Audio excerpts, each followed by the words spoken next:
Hey folks, this is Book Talk with Corbin. I'm your host. Usually when I come on, I talk about a particular book, do a review. You can also go to my website and see video reviews, video interviews I've done of published authors. The last one I did, some of the most recent ones I've done with David Horowitz and John Mattingly. John Mattingly has put out the book 12 Seconds in the Dark. It's about the Breonna Taylor tragedy. It's a great interview. Check it out. You're going to learn something. You can go to YouTube and put in the search engine Corbin Seavers, Seavers, or put in there John Mattingly, and my interview would come up. I highly recommend that you check it out. And I also highly recommend that you buy his book, 12 Seconds in the Dark. You can buy it at Amazon.com. Today, however, I just had to come on and talk about something I just saw, one of the most disgraceful things I've ever seen in a long time. And that's where Roland Martin was verbally abusing and bullying a black woman because she was in political disagreement with him. That is just shameful. And that's something a lot of those black male stooges behave. They're stooges for the Democratic Party. Now, let me tell you something. Look, it's okay to be a stooge for the Democratic Party, and I mean that quite sincerely. I mean, if you're into the Democratic Party and pushing their political line, that's cool. That's your business. There is a wide diversity of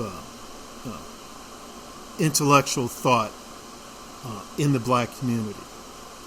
Many times white folks on the left and white folks on the right, they just seem to think that the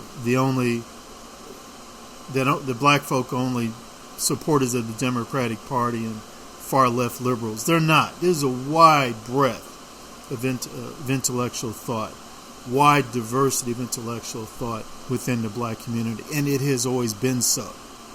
It's just that of late, the black left and their racist associates, white socialists and communists and progressives, have been very successful in suppressing black conservative thought, black moderate thought. They've been very successful in suppressing that, but it is there. And we have black folk in the United States, we have a long tradition of having wide, diverse thinking on political, cultural issues. But what I saw Roland Martin do today was just flat out bullying and abusive.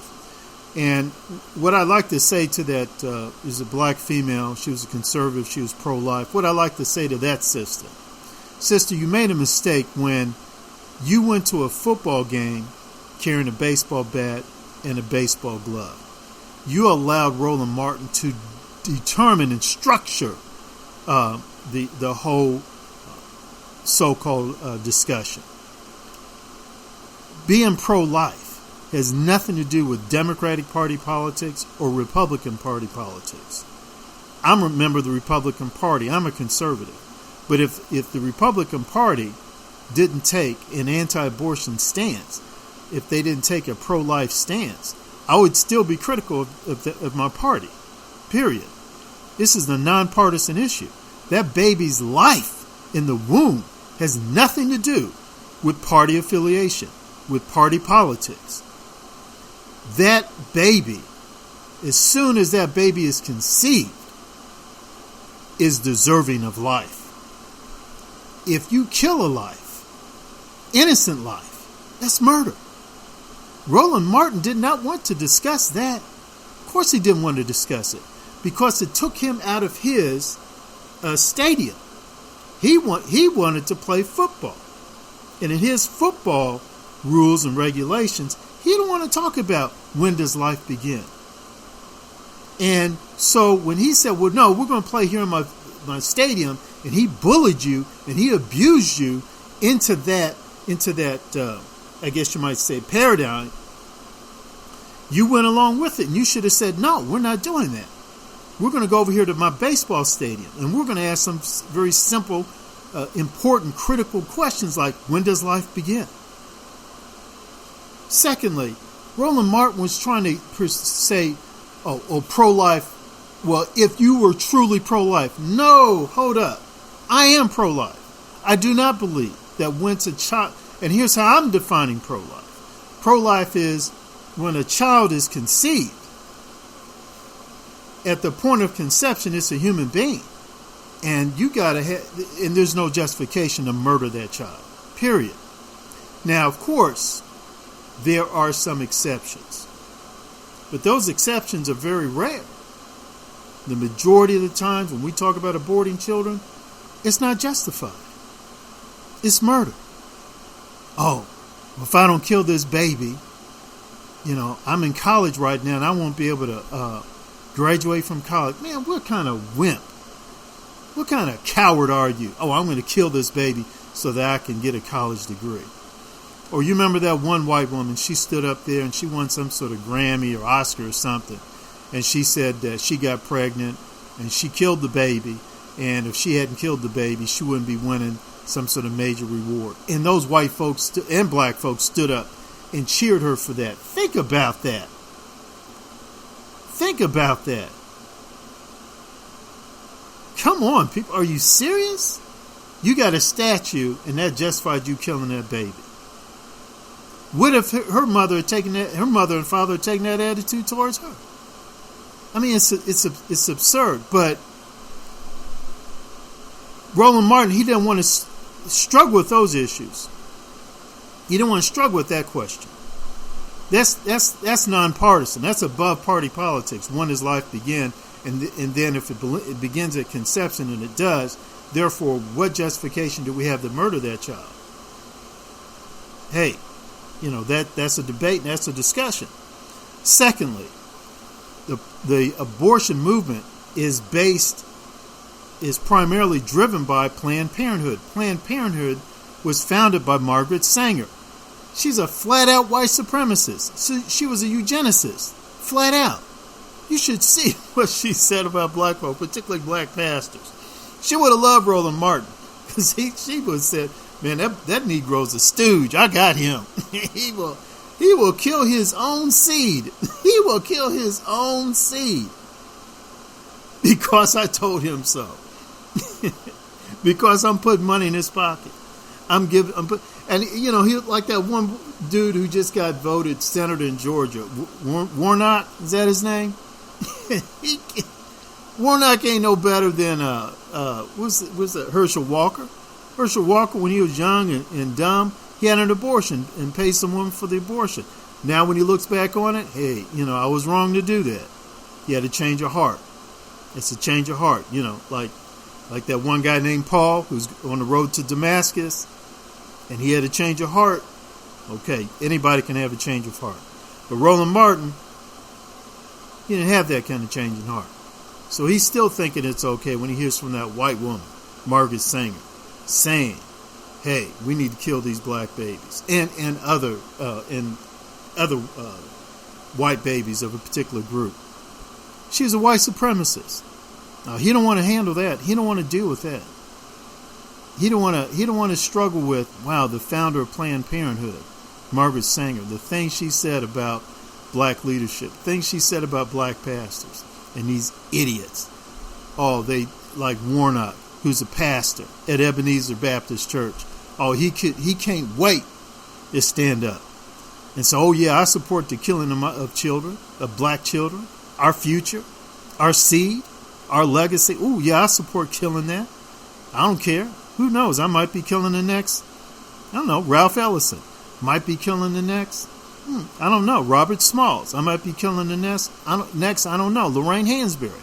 I might be killing the next. I don't know. King Jr., Malcolm X, Elijah Muhammad, Louis Farrakhan. I don't know. I don't care. Because that white woman with that big old checkbook, she's telling me to do it. And I'm jumping to it. And then the third thing Roland Martin is talking about, pro-life is from the womb to the tomb. No, it's not. No, it's not. There are plenty of pro-life ministries out there. There are plenty of churches out there, synagogues, mosques, who are pro-life, and they say to the mother, hey, don't kill the baby. We're here to help you. And they do. they help them.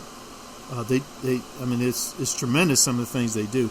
You should look at some of the, I guess you might say, after care that some ministries here in Louisville, Kentucky do. I mean, when you have folks who will go up to them and they're going to the abortion clinic, and these women would say, "Well, will you take care of the baby?" Man, I'm telling you, when those pro-life protesters say yes, they mean it. They're just not talking empty stuff. They mean it. If you don't believe me, go talk to Sisters for Life. Go look that organization up on Facebook. Sisters for Life. Sisters for Life. Go look them up. Yeah, if you're about to go get an abortion, you're a hop, skip, and a jump, or walking through that clinic, and you want to yell out, "Well, you gonna take care of the baby? You know, from the womb to the tomb." You know, and I'm gonna tell you, Sisters for Life. So yes, ma'am, come here, come on. They'll find you care for that baby. They will do it. But no, it is not the government's role to take care of you from the womb to the tomb. That's not the government's role. That's a separate issue. But that's where Roland Martin's coming from. You know, he's an extremist, left-wing, black thought leader, you know, attached to the Democratic Party. He wants the government determining things, controlling you from the womb to the tomb. That's nothing to celebrate. Yeah, it sounds all nice and fancy and rhythmic. You know how a lot of those black ministers are. They say that kind of stuff. And they get all emotional and they stunt, and people stand up and cheer. But when you sit down and think it out, think it through, it's nonsense. It's utter nonsense. Or they're hooping and hollering and jumping up and down and getting emotional and saying, "Oh, from the womb to the tomb, from the outhouse to the White House." What are you talking about? You sit down and think it through. It's absurd. You can't build policy on that. That's a separate thing from this child, this innocent, is in the tomb, and you want to kill it? Oh no, dude. We need to have discussion on that.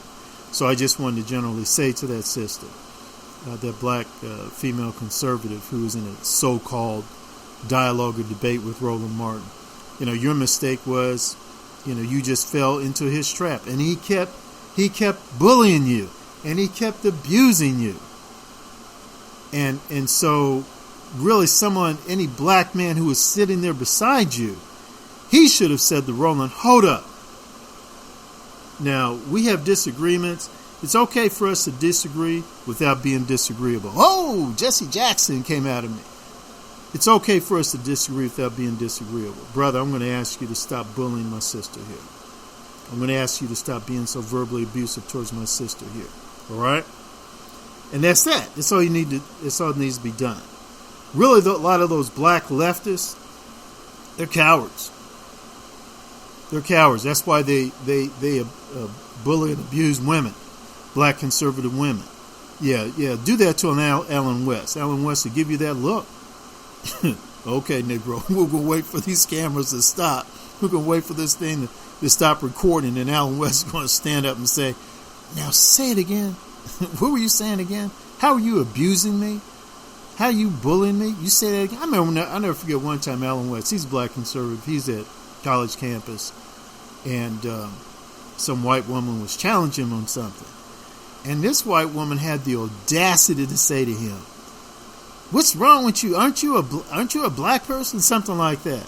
And then Alan West said, "Hold up, sis, hold up." These weren't his exact words, but he's basically telling her, "Hold up, look, we can have a dialogue. I don't have any issue whatsoever with you asking me whatever, and challenge me. I don't have a problem with that. That's why I'm here. But you are not to be engaged in a personal attack. I don't do that. You know, men of character don't do that, like the late Walter Williams, Dr. Thomas Sowell, Alan West, Dr. Alan Keyes. They don't, for the most part, they don't do that. Overwhelming majority of the times, they don't do that. They just, they stay pinpointed on the issues. It's on the other side, the black leftists.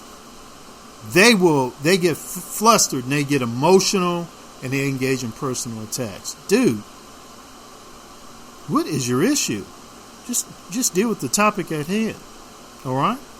And sometimes they do it, it's done because they're just ignorant. They're just ignorant, extremely emotional, not very rational. They're just ignorant like that. And it sometimes it's sort of sad. I had a guy like that, Facebook, and I said something about the saying, black folks are so upset about a lack of CRT not being taught in public schools, and it's really not the majority of black folk. It's that left-wing minority. They're all upset. I say to them, that black left-wing minority, well, damn it, why do you keep going to the white man, the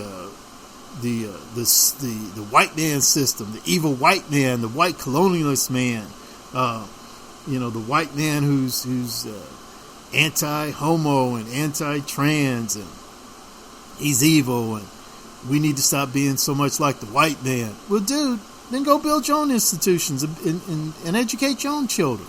That's what Dr. Umar Williams does. That's what Nation of Islam has done. That's what Booker T. Washington did.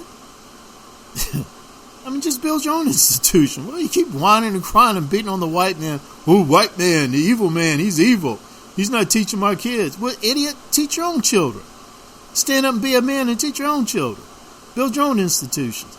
And that's the point I was trying to make. And I swear to God, some Negro put on Facebook, you're an Uncle Tom. I said, come on, man. But, that's just typical of a lot of those black leftists. But I respect them. They are part of the intellectual tradition within the black community. I mean, they're there.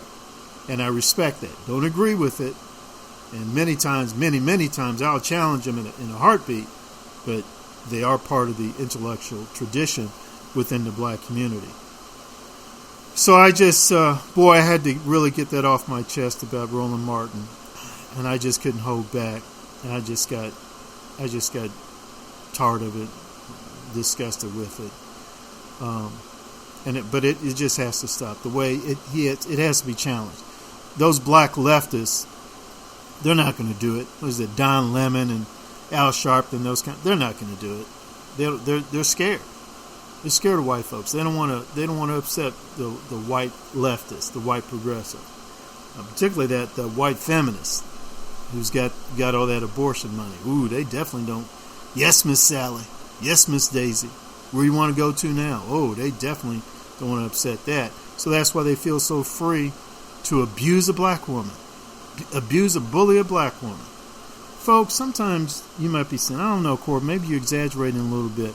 Oh, really? Well, why don't you go look at domestic violence stats within the black community?